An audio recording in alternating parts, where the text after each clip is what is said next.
Static variables ಕುರಿತ spoken ಟ್ಯುಟೋರಿಯಲ್ಗೆ ಸ್ವಾಗತ. ಈ ಟ್ಯುಟೋರಿಯಲ್ನಲ್ಲಿ ನಾವು ಸ್ಟ್ಯಾಟಿಕ್ ವೇರಿಯೇಬಲ್ಗಳು ಎಂದರೇನು, ಸ್ಟ್ಯಾಟಿಕ್ ವೇರಿಯೇಬಲ್ಗಳ ರಚನೆ ಮತ್ತು ಸ್ಟ್ಯಾಟಿಕ್ ವೇರಿಯೇಬಲ್ಗಳನ್ನು ಬಳಸುವ ಕುರಿತು ಕಲಿಯಲಿದ್ದೇವೆ. ಈ ಟ್ಯುಟೋರಿಯಲ್ಗಾಗಿ ನಾನು ಉಬುಂಟು 12.04, JDK 1.7 ಮತ್ತು ಎಕ್ಲಿಪ್ಸ್ 4.3.1 ಇವುಗಳನ್ನು ಬಳಸುತ್ತಿದ್ದೇನೆ. ಈ ಟ್ಯುಟೋರಿಯಲ್ ಅನುಸರಿಸಲು ನೀವು ಜಾವಾ ಮತ್ತು ಎಕ್ಲಿಪ್ಸ್ IDE ಯ ಬಗ್ಗೆ ತಕ್ಕಮಟ್ಟಿಗೆ ತಿಳಿದಿರಬೇಕು. ನೀವು ಕ್ಲಾಸ್ಗಳು, ಆಬ್ಜೆಕ್ಟ್ಗಳು ಮತ್ತು ಇನ್ಸ್ಟೆನ್ಸ್ ವೇರಿಯೇಬಲ್ಗಳ ಬಗ್ಗೆ ಸಹ ತಿಳಿದಿರಬೇಕು. ಇಲ್ಲದಿದ್ದಲ್ಲಿ ಸಂಬಂಧಿತ ಜಾವಾ ಟ್ಯುಟೋರಿಯಲ್ಗಳಿಗಾಗಿ ದಯವಿಟ್ಟು ಇಲ್ಲಿ ತೋರಿಸಿದ ಲಿಂಕ್ಗೆ ಭೇಟಿ ನೀಡಿ. ಸ್ಟ್ಯಾಟಿಕ್ ವೇರಿಯೇಬಲ್ ಇಡೀ ಕ್ಲಾಸ್ಗೆ ಸಂಬಂಧಿಸಿದೆ. ಇದನ್ನು ಕ್ಲಾಸ್ ವೇರಿಯೇಬಲ್ ಎಂದು ಸಹ ಕರೆಯಲಾಗುತ್ತದೆ. ಇದನ್ನು ಸ್ಟ್ಯಾಟಿಕ್ ಕೀವರ್ಡ್ ಬಳಸಿ ಡಿಕ್ಲೇರ್ ಮಾಡಲಾಗುತ್ತದೆ. ಹಿಂದಿನ ಟ್ಯುಟೋರಿಯಲ್ನಲ್ಲಿ ನಾವು ಸಂಕ್ಷಿಪ್ತವಾಗಿ ಸ್ಟ್ಯಾಟಿಕ್ ವೇರಿಯೇಬಲ್ಗಳ ಕುರಿತು ನೋಡಿದ್ದೇವೆ. ಈ ಟ್ಯುಟೋರಿಯಲ್ನಲ್ಲಿ ನಾವು ಇದನ್ನು ವಿವರವಾಗಿ ಕಲಿಯಲಿದ್ದೇವೆ. ನಾವೀಗ ಎಕ್ಲಿಪ್ಸ್ ಗೆ ಬದಲಾಯಿಸೋಣ ಮತ್ತು ಸ್ಟ್ಯಾಟಿಕ್ ವೇರಿಯೇಬಲ್ ಡೆಮೊ ಎಂಬ ಹೊಸ ಪ್ರಾಜೆಕ್ಟ್ ಅನ್ನು ರಚಿಸೋಣ. ಈ ಪ್ರಾಜೆಕ್ಟ್ ಒಳಗೆ ಸ್ಟ್ಯಾಟಿಕ್ ವೇರಿಯೇಬಲ್ಗಳ ಬಳಕೆಯನ್ನು ತೋರಿಸಲು ಅಗತ್ಯವಿರುವ ಕ್ಲಾಸುಗಳನ್ನು ರಚಿಸಲಿದ್ದೇವೆ. ಇದಕ್ಕಾಗಿ src ಫೋಲ್ಡರ್ ಮೇಲೆ ರೈಟ್ ಕ್ಲಿಕ್ ಮಾಡಿ ಮತ್ತು ನ್ಯೂ ಕ್ಲಾಸ್ ಮೇಲೆ ಕ್ಲಿಕ್ ಮಾಡಿ. ಕ್ಲಾಸ್ ನ ಹೆಸರನ್ನು ಸ್ಟುಡೆಂಟ್ ಎನ್ರೋಲ್ ಎಂದು ಟೈಪ್ ಮಾಡಿ ಎಂಟರ್ ಒತ್ತಿ.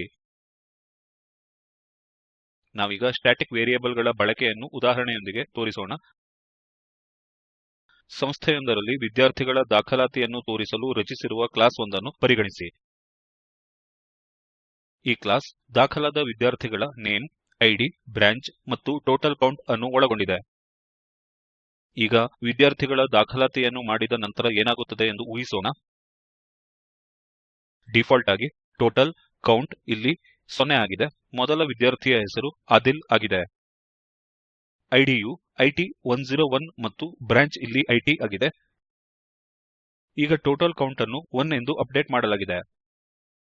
ಇದೇ ರೀತಿ ಎರಡನೇ ವಿದ್ಯಾರ್ಥಿ ಅಮಲ್ ದಾಖಲಾದಾಗ ಟೋಟಲ್ ಕೌಂಟ್ ಅನ್ನು 2 ಎಂದು ಅಪ್ಡೇಟ್ ಮಾಡಲಾಗುತ್ತದೆ. ಮೂರನೇ ವಿದ್ಯಾರ್ಥಿ ಕರೋಲ್ ದಾಖಲಾದಾಗ ಟೋಟಲ್ ಕೌಂಟ್ 3 ಎಂದು ಅಪ್ಡೇಟ್ ಮಾಡಲಾಗುತ್ತದೆ. ಎಲ್ಲ ಆಬ್ಜೆಕ್ಟ್ ಗಳಿಗೆ ಸಾಮಾನ್ಯವಾಗಿರುವ ವೇರಿಯೇಬಲ್ ಟೋಟಲ್ ಕೌಂಟ್ ಒಂದೇ ವ್ಯಾಲ್ಯೂವನ್ನು ಹೊಂದಿದೆ ಎಂದು ನಾವೀಗ ನೋಡಬಹುದು. ಹೀಗಾಗಿ ವೇರಿಯೇಬಲ್ ಟೋಟಲ್ ಕೌಂಟ್ ಅನ್ನು ಸ್ಟ್ಯಾಟಿಕ್ ವೇರಿಯೇಬಲ್ ಎನ್ನಬಹುದು. ನೇಮ್, ಐಡಿ ಮತ್ತು ಬ್ರಾಂಚ್ ಈ ವೇರಿಯೇಬಲ್ಗಳು ಪ್ರತಿ ಆಬ್ಜೆಕ್ಟ್ ಗಳಿಗೆ ತನ್ನದೇ ಆದ ನಕಲುಗಳನ್ನು ಹೊಂದಿವೆ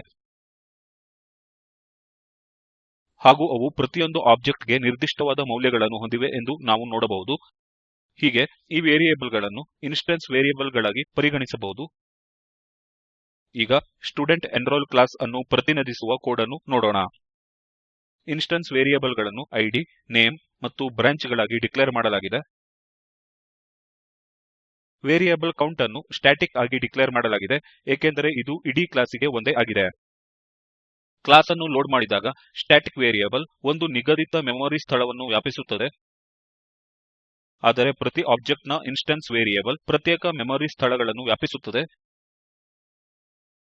ಈಗ ಸೋರ್ಸ್ ಮೇಲೆ ಕ್ಲಿಕ್ ಮಾಡಿ ಮತ್ತು ಜನರೇಟ್ ಕನ್ಸ್ಟ್ರಕ್ಟರ್ ಯೂಸಿಂಗ್ ಫೀಲ್ಡ್ಸ್ ಆರಿಸಿಕೊಳ್ಳಿ. ತಯಾರಾದ ಕೋಡ್ ನಿಂದ ಸೂಪರ್ ಕೀವರ್ಡ್ ಅನ್ನು ಡಿಲೀಟ್ ಮಾಡಿ. ಐಡಿ, ನೇಮ್ ಮತ್ತು ಬ್ರಾಂಚ್ ಫೀಲ್ಡ್ ಗಳ ವ್ಯಾಲ್ಯೂಗಳನ್ನು ಈ ಕನ್ಸ್ಟ್ರಕ್ಟರ್ ಇನಿಷಿಯಲೈಸ್ ಮಾಡಬಲ್ಲದು. ಪ್ರತಿ ಸಂದರ್ಭದಲ್ಲಿ ಆಬ್ಜೆಕ್ಟ್ ಅನ್ನು ರಚಿಸಿದಾಗ ವೇರಿಯೇಬಲ್ ಕೌಂಟ್ ನ ವ್ಯಾಲ್ಯೂವನ್ನು ನಾವು ಹೆಚ್ಚಿಸಬೇಕು. ಇದಕ್ಕಾಗಿ ಕನ್ಸ್ಟ್ರಕ್ಟರ್ ನ ಒಳಗೆ ಹೀಗೆ ಟೈಪ್ ಮಾಡಿ ಕೌಂಟ್ ಪ್ಲಸ್ ಪ್ಲಸ್ ಸೆಮಿಕೋಲನ್. ನಾವೀಗ ಎಲ್ಲಾ ವೇರಿಯೇಬಲ್ ಗಳ ವ್ಯಾಲ್ಯೂಗಳನ್ನು ಪ್ರಿಂಟ್ ಮಾಡಲು ಈ ಕ್ಲಾಸ್ ಗೆ showData ಮೆಥಡ್ ಅನ್ನು ಸೇರಿಸಲಿದ್ದೇವೆ. ಹೀಗಾಗಿ ಪಬ್ಲಿಕ್ ವಾಯ್ಡ್ showData ಎಂದು ಟೈಪ್ ಮಾಡಿ ಆವರಣ ಚಿಹ್ನೆಯೊಳಗೆ ಐಡಿ, ನೇಮ್, ಬ್ರಾಂಚ್ ಗಳ ವ್ಯಾಲ್ಯೂಗಳು ಮತ್ತು ದಾಖಲಿಸಲಾದ ಒಟ್ಟು ವಿದ್ಯಾರ್ಥಿಗಳ ಸಂಖ್ಯೆಯನ್ನು ಪ್ರಿಂಟ್ ಮಾಡಲು ಈ ಕೋಡ್ ಅನ್ನು ಟೈಪ್ ಮಾಡಿ.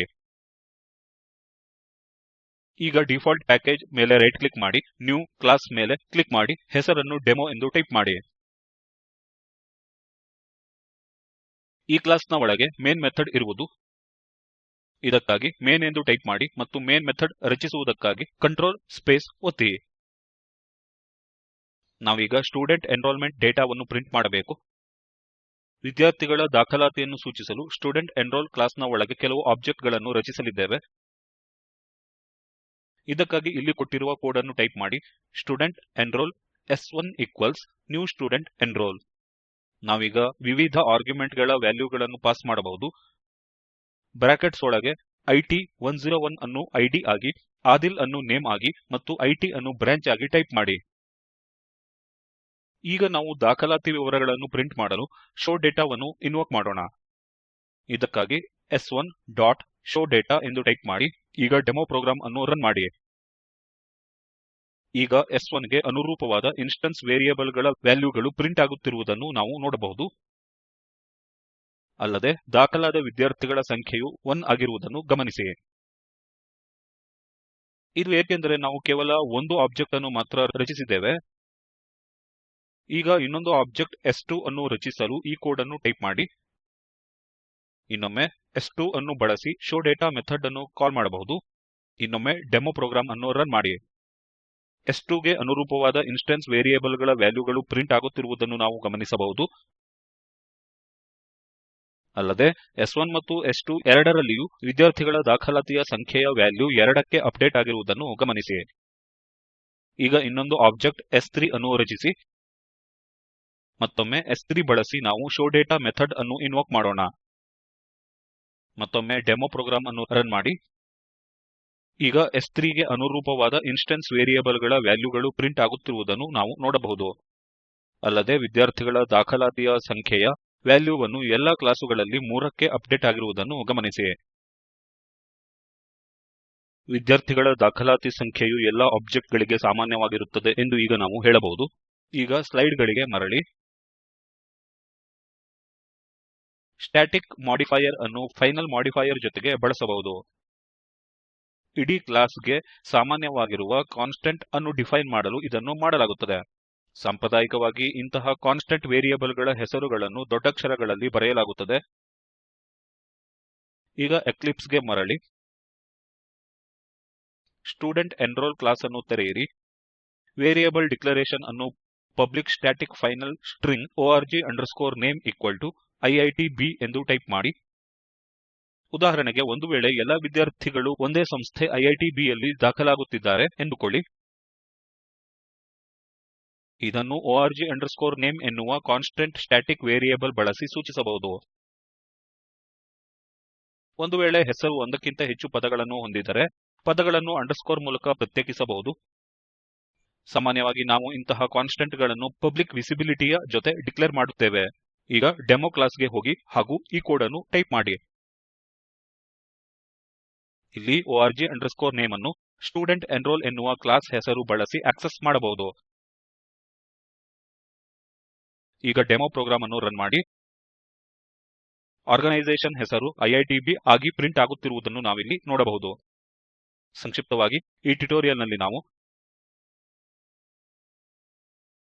ಸ್ಟ್ಯಾಟಿಕ್ ವೇರಿಯೇಬಲ್ ಅಂದರೆ ಏನು ಮತ್ತು ಅದನ್ನು ಯಾವಾಗ ಬಳಸಲಾಗುತ್ತದೆ, ಸ್ಟ್ಯಾಟಿಕ್ ವೇರಿಯೇಬಲ್ ಗಳನ್ನು ಹೇಗೆ ರಚಿಸುವುದು ಮತ್ತು ಇನ್ವೋಕ್ ಮಾಡುವುದು ಇವುಗಳನ್ನು ಕಲಿತೆವು. ಅಸೈನ್ಮೆಂಟ್ ಗಾಗಿ ಕಾರ್ ಸರ್ವಿಸ್ ಸ್ಟೇಷನ್ ಒಂದನ್ನು ಪ್ರತಿನಿಧಿಸಲು ಕಾರ್ ಸರ್ವಿಸ್ ಎನ್ನುವ ಕ್ಲಾಸ್ ಅನ್ನು ರಚಿಸಿ. ಈ ಕ್ಲಾಸ್ ಈ ಕೆಳಗಿನ ವಿವರಗಳನ್ನು ಪ್ರತಿನಿಧಿಸಲು ವೇರಿಯೇಬಲ್ ಗಳನ್ನು ಹೊಂದಿರಬೇಕು. ಸರ್ವಿಸ್ ಸ್ಟೇಷನ್ ನ ನೇಮ್, ಸರ್ವಿಸ್ ಗೆ ಬಂದಿರುವ ಕಾರ್ ನ ಮೇಕ್, ಮಾಡೆಲ್ ಮತ್ತು ರಿಜಿಸ್ಟರ್ ನಂಬರ್, ಸರ್ವಿಸ್ ಗಾಗಿ ಬಂದಿರುವ ಕಾರುಗಳು, number of cars in, instance variable ಗಳು ಮತ್ತು ಸ್ಟ್ಯಾಟಿಕ್ ವೇರಿಯೇಬಲ್ ಗಳನ್ನು ಗುರುತಿಸಿ. ಸೂಕ್ತ ಕೀವರ್ಡ್ ಗಳನ್ನು ಬಳಸಿ ಅವುಗಳನ್ನು ಡಿಕ್ಲೇರ್ ಮಾಡಿ. ಕಾರ್, ಮೇಕ್, ಮಾಡೆಲ್ ಮತ್ತು ರಿಜಿಸ್ಟರ್ ನಂಬರ್ ಗೆ ವ್ಯಾಲ್ಯೂಗಳನ್ನು ಇನಿಷಿಯಲೈಸ್ ಮಾಡಲು ಕನ್ಸ್ಟ್ರಕ್ಟರ್ ಅನ್ನು ಡಿಫೈನ್ ಮಾಡಿ. ಎಲ್ಲ ವೇರಿಯೇಬಲ್ ಗಳ ವ್ಯಾಲ್ಯೂಗಳನ್ನು ಪ್ರಿಂಟ್ ಮಾಡಲು ಶೋ ಎಂಬ ಮೆಥಡ್ ಅನ್ನು ಡಿಫೈನ್ ಮಾಡಿ. ಅಲ್ಲದೆ ಫಲಿತಾಂಶಗಳನ್ನು ನೋಡಲು ಮೇನ್ ಮೆಥಡ್ ಅನ್ನು ಹೊಂದಿರುವ ಡೆಮೋ ಕ್ಲಾಸ್ ಅನ್ನು ರಚಿಸಿ. ಅಂದರೆ ಕಾರ್ ಸರ್ವಿಸ್ ನ ಕೆಲವು ಆಬ್ಜೆಕ್ಟ್ ಗಳನ್ನು ರಚಿಸಿ. ಈ ಆಬ್ಜೆಕ್ಟ್ ಗಳನ್ನು ಬಳಸಿ ಶೋ ಮೆಥಡ್ ಅನ್ನು ಜಾರಿಗೊಳಿಸಿ. ಅಲ್ಲದೆ ಕ್ಲಾಸ್ ಹೆಸರನ್ನು ಬಳಸಿ ಸ್ಟ್ಯಾಟಿಕ್ ವೇರಿಯೇಬಲ್ ಗಳನ್ನು ನೇರವಾಗಿ ಆಕ್ಸೆಸ್ ಮಾಡಿ. ಈ ಕೆಳಗಿನ ಲಿಂಕ್ ನಲ್ಲಿ ಇರುವ ವಿಡಿಯೋ ಸ್ಪೋಕನ್ ಟ್ಯುಟೋರಿಯಲ್ ಪ್ರಾಜೆಕ್ಟ್ ನ ಸಾರಾಂಶವಾಗಿದೆ. ದಯವಿಟ್ಟು ಇದನ್ನು ಡೌನ್ಲೋಡ್ ಮಾಡಿ ವೀಕ್ಷಿಸಿ. ಸ್ಪೋಕನ್ ಟ್ಯುಟೋರಿಯಲ್ ಪ್ರಾಜೆಕ್ಟ್ ತಂಡವು ಸ್ಪೋಕನ್ ಟ್ಯುಟೋರಿಯಲ್ ಗಳನ್ನು ಬಳಸಿ ಕಾರ್ಯಶಾಲೆಗಳನ್ನು ನಡೆಸುತ್ತದೆ ಮತ್ತು ಆನ್ಲೈನ್ ಪರೀಕ್ಷೆಗಳಲ್ಲಿ ತೇರ್ಗಡೆ ಹೊಂದಿದವರಿಗೆ ಪ್ರಮಾಣಪತ್ರಗಳನ್ನು ಕೊಡುತ್ತದೆ. ಹೆಚ್ಚಿನ ಮಾಹಿತಿಗಾಗಿ ದಯವಿಟ್ಟು ನಮಗೆ ಬರೆಯಿರಿ. Spoken tutorial project NMEICT MHRD Bharat ಸರ್ಕಾರದ ಅನುದಾನವನ್ನು ಪಡೆದಿದೆ. ಈ ಲಿಂಕ್ ನಲ್ಲಿ ಈ ಮಿಷನ್ ಕುರಿತು ಹೆಚ್ಚಿನ ಮಾಹಿತಿ ಲಭ್ಯವಿದೆ. ಈ script Amal Jyothi college of engineering ನ ಮಾಹಿತಿ ತಂತ್ರಜ್ಞಾನ ವಿಭಾಗದ ಕೊಡುಗೆಯಾಗಿದೆ. ಈ ಸ್ಕ್ರಿಪ್ಟ್ ನ ಅನುವಾದಕರು ಮಂಗಳೂರಿನಿಂದ ಮೆಲ್ವಿನ್ ಮತ್ತು ಧ್ವನಿ ಶ್ರೀ ನವೀನ್ ಭಟ್ ಉಪ್ಪಿನಪಟ್ಟಣ. ಧನ್ಯವಾದಗಳು.